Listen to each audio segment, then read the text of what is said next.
Arjan, eigenlijk zijn we die Hollandse kost een beetje zat. Heb je een leuke tip voor ons? Ja, natuurlijk heb ik een leuke tip voor jullie. En natuurlijk, we zullen eens even een mooi gerecht maken van blonde angoutin. Een mooie dikbil uit Frankrijk. Oké. Vandaag mooi binnengekomen, mooi afgehangen. We gaan er iets moois mee roerbakken. Lekker snel. En als variant voor in de weekend, als jullie vrienden een keer ontvangen, maak ik een Oosterse variant. Een beetje Japans. Als ik even een lijstje mag maken voor jullie, dan gaan we er meteen aan de slag. Ah, klinkt niet verkeerd, hè? Ja? Oké.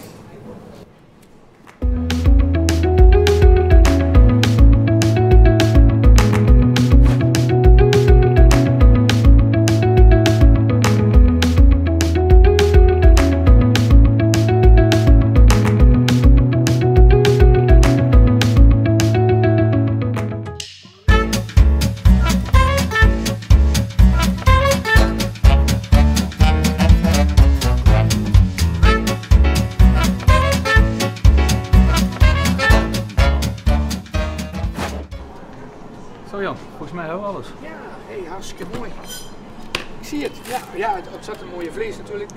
Ja, Je kan even vooruit, hè? zonder meer. Ik ga er een hartstikke leuke, snelle maaltijd van maken. En dan zie ik jullie zo meteen terug in het restaurant. Afgesproken. Ja? Oké, doei. We gaan beginnen aan het gerecht. Belangrijk hierbij is het snijden van de groenten. We moeten ervoor zorgen dat alles in gelijkwaardige groottes wordt gesneden. We gaan daarna over naar het vlees en dan natuurlijk het hele gerecht natuurlijk mooi laten roerbakken. Voor dit gerecht hebben we een aantal ingrediënten nodig, zoals paprika, courgette, broccoli, met aardappelen, champignons en wat uien. Uien moet je nog heel even snijden en dan waar we daarna over kunnen gaan naar het vlees.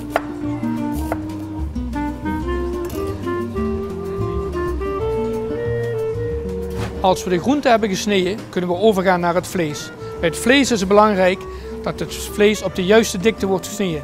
Vooral niet te dik. Dit komt de smaak van het gerecht alleen maar ten goede.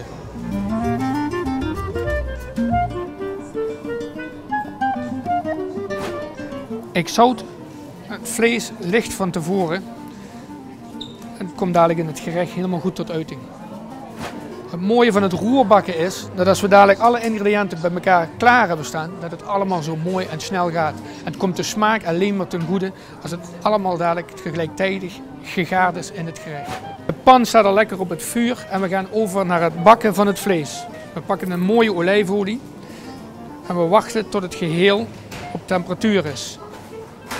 We bakken het vlees snel aan en daarna doen we het even uit de pan. We laten het vlees even rusten, waarna we verder gaan met de groenten. Ik doe bewust het vlees even snel aanbakken, anders zou het bij het geheel straks te taai en te droog zijn.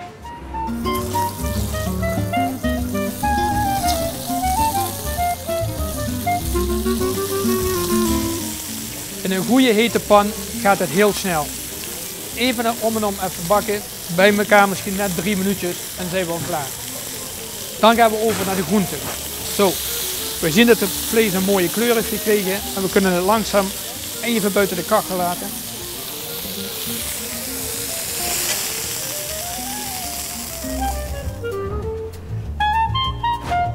Bij het roerbakken van de groenten houden we van tevoren rekening met de dikte en de hardheid van de groenten. We beginnen bijvoorbeeld met de aardappelen. Daarna voegen we wat broccoli aan toe, paprika en daarna de zachtere groenten zoals courgette, ui en natuurlijk de taugé. Daarna op het laatst voegen we wat Oosterse kruiden toe en natuurlijk het vlees, waarna het gerecht eigenlijk al helemaal compleet klaar is. Als we beginnen met het roerbakken en zien we al vrij snel dat de aardappel een klein kleurtje krijgt. Als dat kleurtje begint te komen, weten we ook dat de aardappel gaar begint te worden. En we voegen daarna ook meteen de volgende toe. Dat is de broccoli.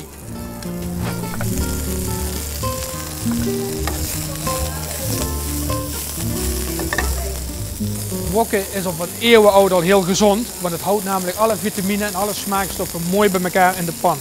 Vandaar ook dat we met rauwe producten werken die we tijdens dit brokken langzaam gaar laten worden.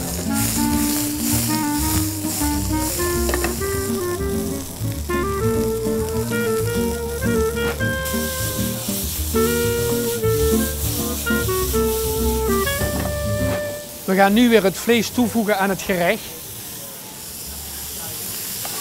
En dit zou wel een hele mooie maaltijd kunnen zijn op een doordeweekse dag. Willen we er nou weer iets leuks van maken en een mooi plusdraai aan geven, doen we er een aantal extra ingrediënten aan toevoegen die we wat feestelijker gaan maken.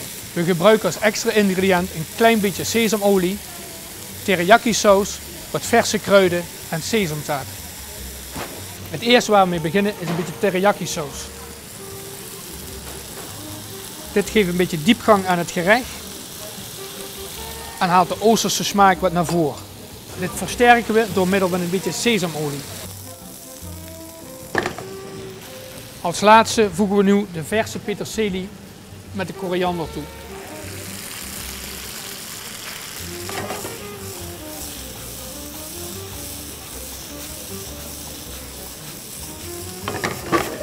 Een klein beetje aardappelzetmeel doet wonderen. Het laat namelijk de groenten en dingen een beetje glimmen.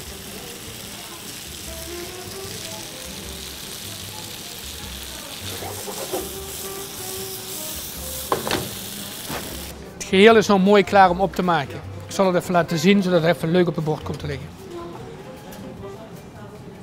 Bij het opmaken van het bord is het misschien wel leuk om het vlees even weer terug uit het geheel te halen en mooi in dakpansgewijs neer te leggen.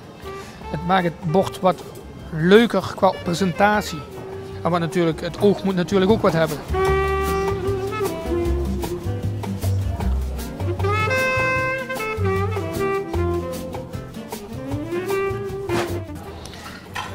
Het geheel maken we af met een koekje van sesam. En mooi wat gebakken uitjes. Dit geeft een mooie crunchy toon aan het geheel. Zo, de gerechten zijn klaar om te serveren. Dus kijken wat voor wijn dat we erbij gaan drinken. Ja Jan, ik had bedacht voor dit mooie stukje rundvlees een El Descanso Reserva Carmenere uit Chili. 2014, heeft even op hout gelegen. Dus er zitten lekkere rijpe vruchtentonen in, een beetje houtsmaken, dat is erg smakelijk. Ik denk dat hij prima past bij dit mooie gerecht. Hij zal het heel mooi bij doen en ik drink hem zelf ook graag. Ja, hartstikke mooi. Ja. Ik ook ja, dit is een favoriet van me. Ja, dus, dank je wel. Mooi. Jongens, proost.